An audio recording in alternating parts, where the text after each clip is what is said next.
So we have a 2024 Duramax L5P, and we're about to do an install. So the first thing you want to do is, well, make sure the truck's asleep.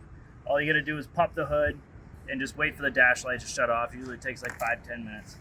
And then, so here, if you take a look here, this one with the red connector, this is the fuel pressure. This one right here, this is the map sensor. So you just slide this back, slide this red connector back, and you squeeze this little tab inside. And that's how you get that apart. And so you're gonna take the harness right here, and it just plugs in line. So one end goes to there, one end goes to here. Okay, then you tug on it, and just make sure it doesn't come apart.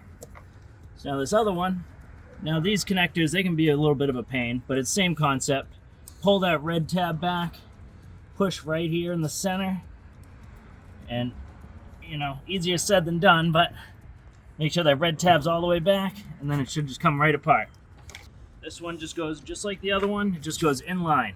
So plug that into the sensor, and then this one into the connector that came off of it. All right. So the gray connector on the harness plugs right into the module. And you're just gonna push real tight and just make sure both those clips are fully latched.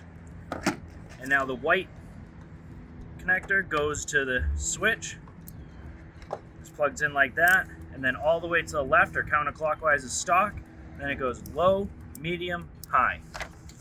And now you just take these wires and you run them over here onto the side, and you can just tuck this in right here next to the battery.